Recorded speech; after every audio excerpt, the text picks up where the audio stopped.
오늘 본문은 하나님께서 인류의 선조에게 심판을 선고하시는 장면입니다. 창세기 3장 15절은 최초의 복음이라 그래서 원시복음으로 분류를 해서 제가 설교를 한 적이 있어서 오늘은 그 부분을 제하고 나머지 부분을 좀 말씀을 나누고자 합니다. 재판하는 자리에 불려나가서 선고를 받는 대상은 뱀과 여자와 그리고 남자 순으로 그려져 있습니다. 그런데 우리가 본문을 통해서 꼭 기억해야 할 것이 있는데 그것은 범죄한 당사자에게 선고를 한 그런 정도가 아니라 그것이 그들의 후손, 다시 말하면 종족을 대표하는 운명으로 선고를 받고 있다고 하는 것입니다. 가장 먼저 뱀에 대한 심판으로 그 선고가 나옵니다. 내 모든 가축과 들의 모든 짐승보다 더욱 저주를 받아 배로 다니고 살아있는 동안 흙을 먹을지니라. 이렇게 뱀에게 하나님께서 선고를 내리고 있습니다. 내가 모든 가축과 들의 모든 짐승보다 더욱 저주를 받아 하는 표현을 볼 때 모든 동물이 저주를 받게 되었다고 하는 것을 알 수가 있습니다. 그러나 더 중요한 것은 사실은 15절에 등장을 합니다. 내가 너로 여자와 원수가 되게 하고 내 후손도 여자의 후손과 원수가 되게 하리니 여자의 후손은 내 머리를 상하게 할 것이요 너는 그의 발꿈치를 상하게 할 것이니라. 대대로 여자의 후손과 뱀의 후손이 적대적 관계가 될 것을 말씀합니다. 끊임없이 다투고 싸우고 전쟁 중에 있게 될 것을 선포하고 있습니다. 다시 말씀드리면 이 세상에 사는 동안에 인류와 사탄은 끊임없이 서로 싸우고 부딪히고 그래서 이 편이 이겼는가 싶으면 저 편이 이기기도 하고 저 편이 무너졌는가 싶으면 다시 이 편이 일어서기도 하는 그런 모습을 보이게 된다고 하는 것입니다. 그런데 재미있는 것은 여자의 후손이 뱀의 후손을 정복하는 것이 아니라 여자의 후손이 뱀을 정복한다고 말씀을 하고 있는 대목입니다.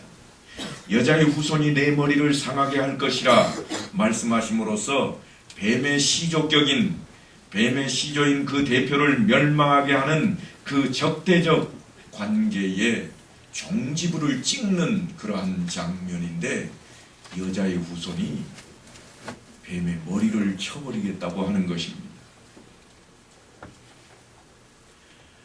이 말씀은 뱀은 사실 하수인에 불과하고 그의 뒤편에 자리 잡고 있는 숨어있는 악한 인격적인 존재인 사탄을 여자의 후손이 이기게 될 것이라고 하는 말씀입니다. 그 사탄의 패배를 여자의 후손이 이루게 된다는 말씀으로 오늘 그렇게 기록해 놓은 것입니다. 그렇다면 여자의 후손은 누구인가 궁금하지만 사실 본문에는 여자의 후손에 대해서 더 이상 설명을 하고 있지는 않습니다. 그러나 우리는 잘 아시는 대로 성경이 그 이후의 모든 이야기를 여자의 후손인 예수 그리스도에 대해서 언급하고 있다고 하는 그 사실을 미루어 볼 때 예수님께서 사탄을 이기게 될 것이라 하는 것을 일찌감치 창세기를 기록하면서 하나님께서 천지를 창조하셨다고 하는 그때부터 벌써 선언하고 있는 것입니다. 그래서 성경은 사실 시작하면서부터 회복에 대한 내용을 다루고 있습니다. 오늘 장로님을 통해서 작년 공과 시간에 여러분이 잘 들으셔서 아시겠습니다만 늘 그런 이야기할 때는 성경을 우리가 기억을 해야 됩니다. 들을 귀 있는 자는 어찌하라고요? 들을지어다. 다 같이 들었지만 깨닫는 사람도 있을 것이고 흘려버리는 사람도 분명히 있을 겁니다. 그런데 장로님께서 오늘 무슨 이야기를 했는가 하면 희년에 대한 말씀을 하셨습니다. 희년이 뭐라고 했는가 하면 안식년하고는 또 다른 차원입니다. 안식년은 매 6년 동안 열심히 땅을 일구고 가꾸다가 7년째 되는 해에는 그 땅을 쉬게 해서 땅도 안식을 얻게 하는 그러한 이야기지만 49년이 지난 50년째에 해당하는 희년은 한 차원을 더 나갑니다. 그게 뭔가 하면 해방에 대한 이야기입니다. 땅을 팔고 샀을지라도 희년이 되면 다시 원주인에게로 돌아갈 것이요, 종으로 팔려갔을지라도 자유를 얻게 될 것이라. 그래서 이스라엘 백성과 온 천지가 회복되겠다고 하는 말씀을 담고 있습니다. 새로워지는 것입니다. 다시 말씀드리면 에덴으로 다시금 향하는 그러한 모습을 이미 창세기에서부터 담고 있는 것입니다. 여자의 후손에 의해서 사탄이 멸망하게 될 것이라고 하는 이 말씀은 이제 그때가 되면 여자의 후손들에게 무엇이 오겠다고 하는 건가 하면 해방의 시간이 오겠다고 하는 겁니다. 자유가 오는 겁니다. 그래서 그때가 되면 하나님과 함께하는 시간으로 회복된 에덴을 맞이하게 될 것을 이미 말씀하고 있습니다. 그것을 아담이 하나님의 그 말씀을 이해하고 있는 내용을 성경을 통해 우리가 대하게 됩니다. 그것을 어떻게 아는가 하면 너는 흙이니 흙으로 돌아갈 것이니라 하고 하나님께서 말씀을 하셔서 죽음이 인생의 끝인 것 같지만 아담의 행동을 보면 20절에 내려가면 이렇게 기록하고 있습니다. 아담이 그의 아내의 이름을 하와라 불렀으니 그는 모든 산자의 어머니가 됨이더라. 하나님께서 타락한 인생들에게 저주하시고 죽겠다고 하셨던 말씀대로 이제 죽음이 찾아온 선고를 받았는데 아담이 어떻게 이해를 했는가 하면 죽음을 선고는 받았지만 끝이 아니로구나. 그것을 이해했다고 하는 모습을 지금 담고 있는 겁니다. 그래서 여자의 이름을 하와라고 드디어 부르기 시작합니다. 하와의 뜻이 뭔가 하면 산자의 어머니라. 이미 죽었는데 산자의 어머니라고 새로움을 담고 있는 것입니다. 비록 범죄로 말미암아서 하나님 앞에 심판의 선고를 받고 죄 아래에 살아야 하는 몸이 되었지만 결국은 하나님께서 구원하실 것이라, 다시금 회복하실 것이라고 하는 것을 이해한 겁니다. 하와의 원래 이름은 그냥 여자였습니다. 처음에는 아담이 여자라고 했는데 이제 와서 하와라. 그래서 산자의 어머니, 다시 말하면 생명의 어머니라고 하는 이름을 붙여주고 있습니다. 그러니까 하나님께서 비록 저들의 범죄에 심판하고 계시지만 심판으로 끝내지 않고 구원이 있다고 하는 것을 아담이 이해하고 있음을 모세가 이 자리에 그려놓고 있는 겁니다. 이제 16절에 이르면 여자에 대한 심판의 선고가 나타납니다. 여자에게 이르시기를 내가 내게 임신하는 고통을 크게 더하리니 내가 수고하고 자식을 낳을 것이며 너는 남편을 원하고 남편은 너를 다스릴 것이니라. 여자를 심판하는 내용은 하나님께서 인간을 만드시고 처음에 허락하셨던 복과 크게 대조를 이루고 있습니다.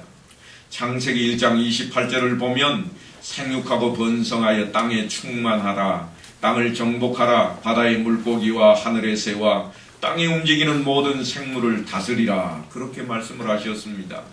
그런데 여자에게 벌을 내리시는 것을 보니까 생육하고 번성하라고 하셨던 그 약속이 이제는 고통 속에 자식을 낳아야 하고 내 뼈 중에 뼈요 살 중에 살이라고 아담이 고백했던 그 부부의 연합이 깨지는 것을 바로 여기에 선고받고 있는 겁니다.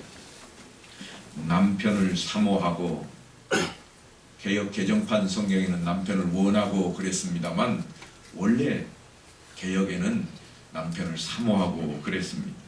그리고 남편은 너를 다스리고 하는 이것을 볼 때 둘의 마음은 이미 갈라섰다고 하는 겁니다. 서로 사모하고 서로 사랑해야 되는데 사모하지만 다스리고, 다스림을 받는다고 하는 것은 자유가 없음을 뜻하는 겁니다. 그래서 그 내용이 우리가 잘 아는 대로 믿는 자라고 할지라도 자녀를 산고의 고통 속에서 낳고 또 인류 역사가 계속되어 오면서 여자들이 남자들보다 더 많은 고통스러운 삶을 살아온 것이 사실입니다. 우리가 꼭 기억해야 할 것은 이것은 누구의 잘못이 아니라 기본적으로 인류의 조상이 범죄하여 하나님의 은혜와 복주심을 떠나서 야기된 비참한 모습인 것입니다. 어떤 신학자는 처음 아담과 하와가 에덴에 있을 때 하와가 삶을 주관했기 때문에 벌을 내리실 때는 아담이 주관하게 했다, 그렇게도 표현하는 분들이 있습니다. 왜냐하면 하와가 선악과를 따서 자기가 먹고 아담에게 주면서 너도 먹어라, 그래서 받아 먹었다고 하는 거죠. 그래서 이번에는 남자가 여자를 다스리라 하는 내용으로 했다고 하지만 사실 성경 어느 곳에도 그렇게 하나님이 명령했다고 하는 내용은 없습니다. 하지만 우리가 조금 추론은 해볼 수 있을 것입니다. 이제 성경은 남자에게 심판을 선고하는 장면으로 넘어갑니다. 네가 네 아내의 말을 듣고 내가 네게 먹지 말라 한 나무의 열매를 먹었은즉 땅은 너로 말미암아 저주를 받고, 처음에 뱀 때문에 동물들이 다 저주를 받았는데 이번에는 보니까 아담 때문에 땅이 저주를 받습니다. 너는 내 평생에 수고하여야 그 소산을 먹으리라. 땅이 내게 가시덤불과 엉겅퀴를 낼 것이라. 내가 먹을 것은 밭의 채소인즉 내가 흙으로 돌아갈 때까지 얼굴에 땀을 흘려야 먹을 것을 먹으리니 내가 그것에서 취함을 입었음이니라. 너는 흙이니 흙으로 돌아갈 것이니라. 이게 남자에게 내리는 선고입니다. 아니, 전 인류에게 주신 최고의 벌은 다름 아닌 평생을 헛된 고생을 해야 한다고 하는 것입니다. 헛되다 하는 인생의 시작입니다. 죽기 위해서 애쓰고 땀 흘려서 먹어야 한다는 겁니다. 먹어서 목숨이 연장되고 영원히 가는 것이 아니라 그렇게 고생해서 죽기 위해 결국은 흙으로 돌아가기 위해서 주어진 짧은 시간을 고생만 하다가 벌만 받다가 죽어야 한다고 하는 그런 뜻이 담겨 있습니다. 그래서 우리의 삶은 고단하게 되었습니다. 하나님으로부터 스스로 분리해서 비참한 현실을 초래한 탓입니다. 인류는 하나님이 없이 사는 길을 택하고 말았습니다. 그래서 하나님과 분리되자 모든 환경이 저주를 받았을 뿐만 아니라 우리도 부패하고 더러워지게 된 것입니다. 땅은 저주를 받았고 우리는 있는 힘을 다해야만 간신히 먹을 것이 생기고, 사람과 사람 사이에도 남편과 아내 사이조차도 사모하고 다스려야 하는데 합의를 이루지 못합니다. 멀리 볼 것도 없습니다. 여러분, 오늘 당장 돌아가셔서 텔레비전 하나 보는데도 채널 가지고 서로 다툽니다. 한쪽에서는 드라마 보겠다고 하고 한쪽은 뉴스를 봐야 할 것 아니냐고 그 다툼이 우리에게 있습니다. 양보를 못합니다. 그러나 우리는 예수 그리스도를 믿음으로 그 안에서 회복이 된 사람들입니다. 회복되어서 새로워졌습니다. 더 이상 부부가 다스리지 않고 서로 사모하는 자가 되었다고 하는 것입니다. 세상이 우리를 어렵게 한다고 할지라도 헛되게 끝내지 않게 되었습니다. 헛되게 끝낼 수가 없습니다. 세상은 인류의 범죄로 인해서 저주를 받았고 온 우주가 죄의 권세 아래에 들어갔습니다. 상함이 있고 해함이 있고 죽음이 들어왔습니다. 재난이 들어왔습니다. 비극이 생겼습니다. 그런데 그것이 세상만 그런 것이 아니라 우리 인류에게도 똑같아졌습니다.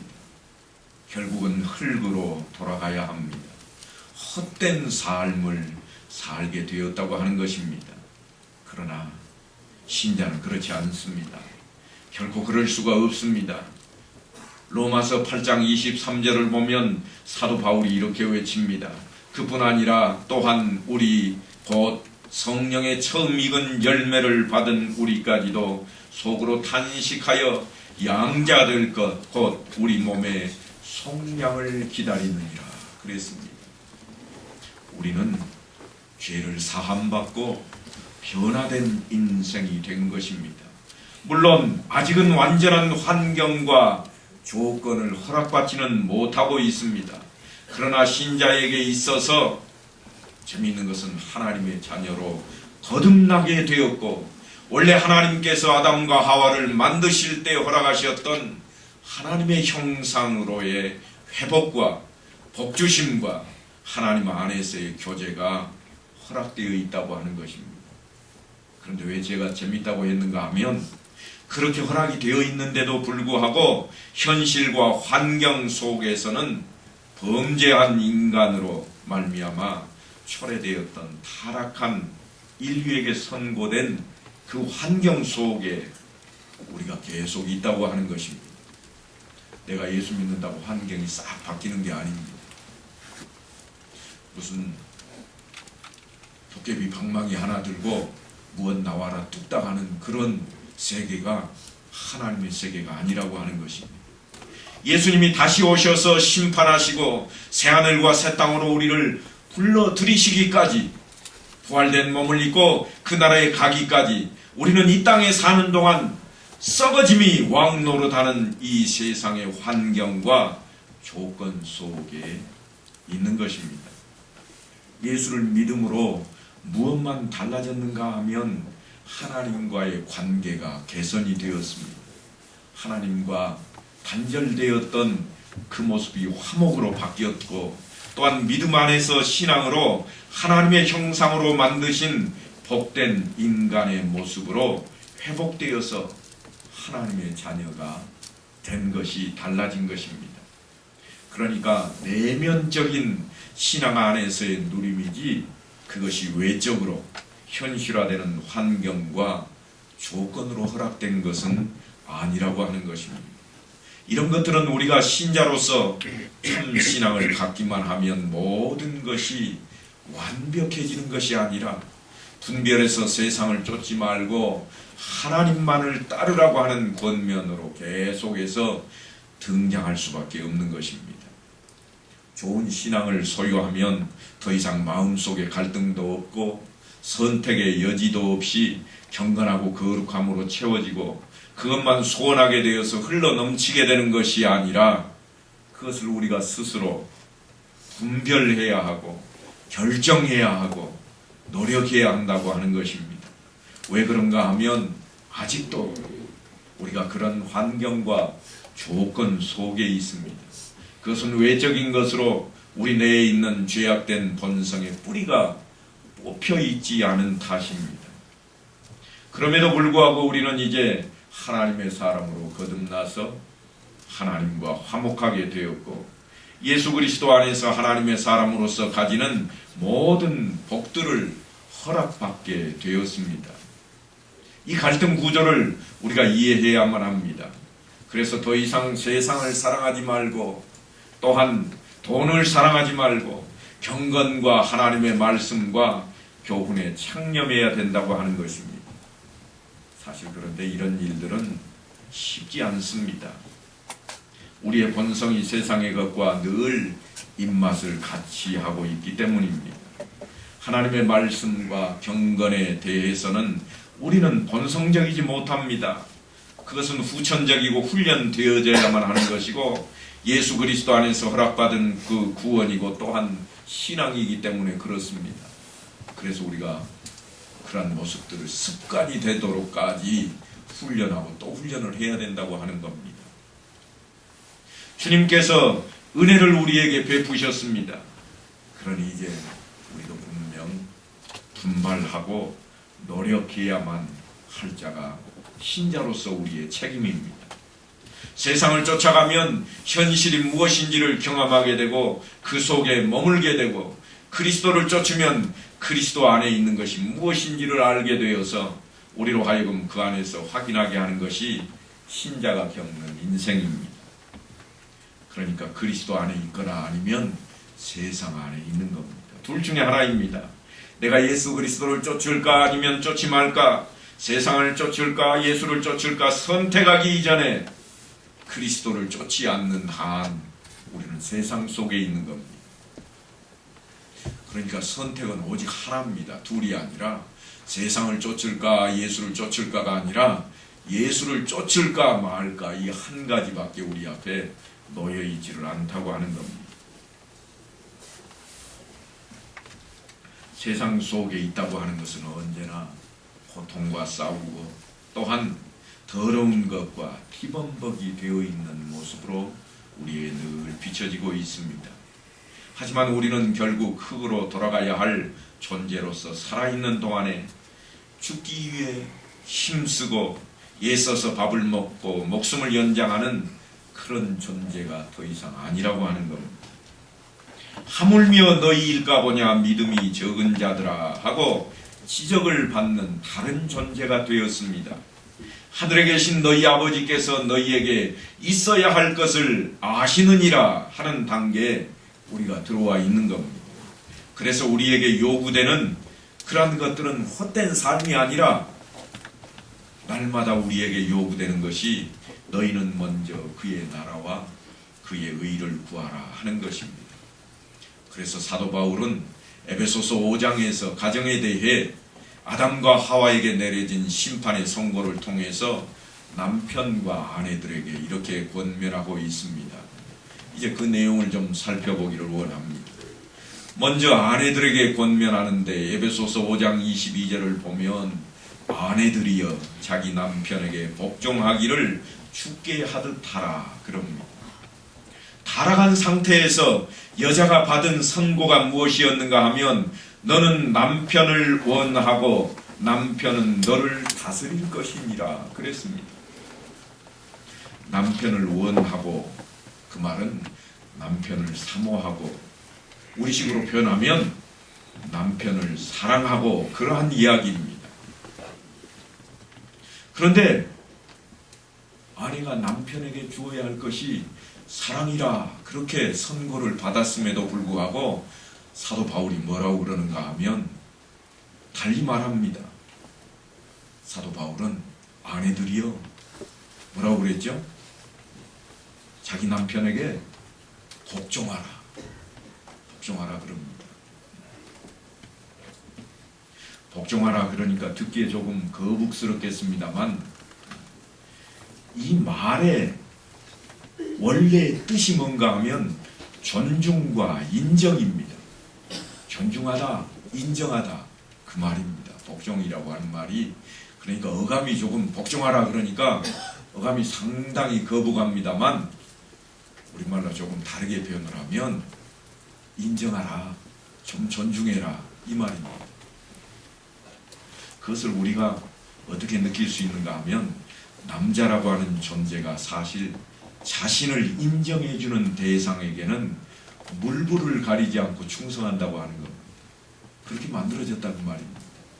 그래서 아내들에게 인정해주라 그리고 존중해라 그럽니다. 그래서 인정받는 것을 남자들이 그렇게 좋아합니다. 그렇게 만들어졌으니까요. 그런데 남편을 존중하라 그러면 100명의 아내들 중에 99명은 이렇게 말할 것입니다. 존중할 만한 것이 있어야 존중하지요. 그렇습니다. 남편 되신 분들에게는 정말 죄송합니다만 남편들에게 존중할 만한 점을 찾기란 쉽지가 않습니다. 그래서 사도 바울이 이런 단서를 뒤에다가 좀 붙여놨습니다. 남편을 존중하라 그래놓고 뒤에 뭐라고 했는가 하면 주께 하듯 하라. 주님이 누구신지 그 사랑이 얼마나 큰지 그것을 안다면 못났다고 생각되는 남편이지만 인정하고 존중하게 될 것입니다. 이것이 하나님의 신비하심입니다. 제가 지난 시간에 뭐라고 그랬습니까? 아내들이여 남편을 어떻게 하라고요?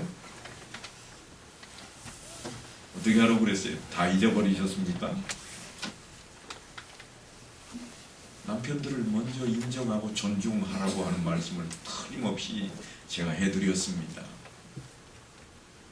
여러분이 사랑받기를 원한다면 남편을 먼저 사랑하시고 남편에게 더 상냥하게 보이시고 남편에게 더욱더 아름다운 모습을 띠라고 그랬습니다. 왜냐하면 50이 넘은 여자는 젊을 때와 다르기 때문입니다. 더 이상 각선미가 있는 것도 아니고 더 이상 말씨가 부드럽지도 않기 때문에 그렇다고 그랬습니다. 그런데 오늘 사도 바울을 보니까 아내들아 복종하라 그럽니다. 사도 바울은 남편들을 향해서도 이렇게 처방을 해 놓았습니다.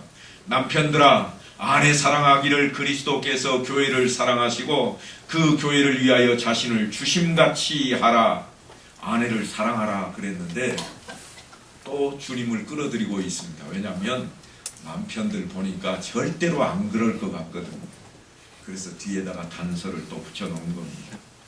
원래 여자가 선고받은 그 내용 중에 뭐가 있다고 제가 말씀을 드렸는가 하면 아내들에게 여자에게 하나님께서 선고할 때 너는 남편을 어떻게 하라고요?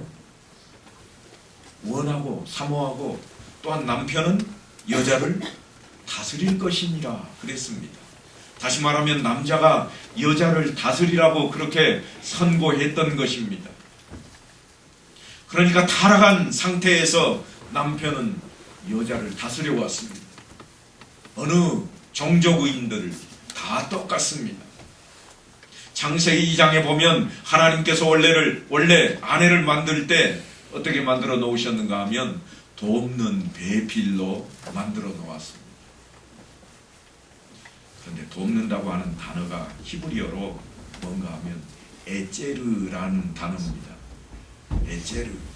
조금 째려보는 것 같은가요? 에제르. 한번 따라서 한번 해보십시오. 에제르. 이게 엄청난 단어라 제가 따라서 한번 해보시라고 했습니다. 돕는 배필 그랬는데 에제르라 하는 이 단어의 뜻이 뭔가 하면 더 현명하고 강하다 그겁니다. 돕는 배필 그랬는데 그냥 부족한 것 도우라는 이야기가 아니라 더 강하고 현명함으로 배필이 되라 그런 의미로 돕는 배필이 됐다는 겁니다. 그러니까 누가 더 현명합니까? 여자가 더 현명한 거예요. 누가 더 강하지요? 여자가 더 강한 거예요. 원래는. 그러니까 그보다 못한 남편이 아내를 다스리게 되었으니 타락한 세상 중에 그 남자들이 여자를 다스리는 가정이 평탄하겠습니까? 그러지 못하다고 하는 것을 지금 성경이 그대로 드러내는 겁니다. 그래서 바울은 남편들에게 아내를 사랑하라고 그러는 겁니다. 타락으로 인해서 온 다스림보다 원래 회복된 모습으로 사랑할 것을 요구하고 있습니다. 하지만 남편들은 이렇게 말합니다. 쑥스럽게 남자가 사랑은 무슨 사랑은 여자들이나 하는 것이지 이렇게 표현을 합니다. 하지만 사도 바울이 우리에게 외치는 것은 남자들이 좀 사랑하라고 하는 겁니다. 여자들은 제발 인정해주고 존중할 것이요 남자들은 제발 사랑으로 감싸주라고 하는 것입니다. 단서를 분명하게 또 붙여놓았습니다. 예수님께서 교회를 목숨 걸고 사랑하신 것처럼 남편은 아내를 사랑해야 하는 겁니다. 그런 남편이 얼마나 될까 의심하는 분들이 이 자리에 많이 계실 줄 압니다. 우리 남편이 그렇게 될까? 그 뒤에 답은 뭘까요? 죽었다 깨나봐라 그렇게 될지 그런 분들이 틀림없이 계실 겁니다. 그렇기 때문에 예수 믿는 신앙이 필요한 겁니다. 그래서 예수님께 배워야 됩니다. 성경은 늘 남자들이 하나님의 말씀으로 배울 것을 요구하고 있습니다. 그래서 가정을 다스리라 그러는 겁니다. 남편에게 사랑받기를 원하십니까? 그렇다면 남편에게 예수를 전하십시오. 하나님께서 친히 세우셨던 기관은 가정과 교회밖에 없습니다. 나머지는 인생들이 고안해서 만들어 놓은 것들입니다. 아담과 하와의 타락으로 말미암아 가정은 무너지고 말았습니다. 그 무너진 가정을 회복시키기 위해 주님께서는 이 땅에 오셨고 십자가에 죽으시고 부활하신 겁니다. 그때 흘리신 그 피값으로 교회를 사신 것입니다. 그러니까 교회는 주님께서 세우신 제2의 가정입니다. 그러므로 교회가 바로 서야 가정이 바로 서게 됩니다. 틀림없이 주님은 교회의 머리가 되고 우리는 그의 지체가 되므로 한 가정을 이루고 있는 것입니다. 교회라고 하는 것은 단순히 기도해서 복받고 잘 먹고 잘 살라고 만들어 놓은 것이 아닙니다. 잘못된 것을 직시하고 하나님께서 다시 가정을 회복시키기 위해 세우신 것을 잊지 말아야 합니다. 가정의 회복은 교회의 대단히 중요한 역할 중에 하나입니다. 요즘 가정들이 너무나 쉽게 무너지고 있습니다. 그래서 어르신들이 하시는 말씀을 들어보면 암탉이 울면 어떻게 된다고요? 집안이 망한다. 정말 그럴까요? 제가 요즘 닭을 안 키워봐서 모르겠습니다. 그런 말씀만 있는 게 아닙니다. 옛날 방법이 옳았다. 남편의 길을 살려야지 집안이 잘 된다. 누가 하는 이야기인가 하면 다 시어머니들이 하는 이야기예요. 남자들이 하는 이야기가 아니고 여성들이 이와 같은 말씀들을 많이 하시더라고요. 암탉이 울면 집안이 망해. 그런데 우리 집에 누가 잘못 들어왔다고요? 며느리가 잘못 들어왔대요. 자기는 잘 들어왔는데 며느리가 잘못 들어왔다는 거예요. 그러면서 하시는 말씀이 남편 길을 살려줘야지, 내 아들 길을 살려줘야지. 그러면서 당신은 자기 남편을 우습게 여깁니다. 아주 우습게 여겨요. 애들 아버지 맨날 허구하는 것이 못 봐주겠어? 그러면서 아들은 길을 살려내라고 그럽니다. 그렇게 진단과 처방을 정말 강하고 현명하다고 하는 여성들이 내리고 있습니다만 성경은 그렇게 처방을 내리고 있지를 않습니다. 아담과 하와의 타락으로 인해서 내가 내게 임신하는 고통을 크게 더하리니 내가 수고하고 자식을 낳을 것이며 너는 남편을 원하고 남편은 너를 다스릴 것이니라. 또 땅은 너로 말미암아 저주를 받고 너는 내 평생에 수고하여야 그 소산을 먹으리라 하는 선고를 받았습니다. 그러나 성경은 사도 바울을 통해서 아내들이여 자기 남편에게 복종하기를 죽게 하듯 하라 하고 남편들아 아내 사랑하기를 그리스도께서 교회를 사랑하시고 그 교회를 위하여 자신을 주심같이 하라 그럽니다. 이것이 바로 예수 안에서 우리가 회복된 모습으로 살아가야 할 가정이요 또한 교회입니다. 우리를 향하신 하나님의 뜻입니다. 비록 우리의 삶 가운데 고통과 어려움이 있다 할지라도 상대방에게 핑계하거나 세상에 전가하지 말고 하나님께 맡기고 나아가야만 합니다. 하나님의 크신 은혜와 인도하심 속에만 회복이 있고 생명이 있고 또한 화목이 있습니다. 그래서 우리 모두가 바로 그런 존재로 하나님의 자녀가 된 신자로서의 삶을 사시게 되기를 간절히 축원합니다.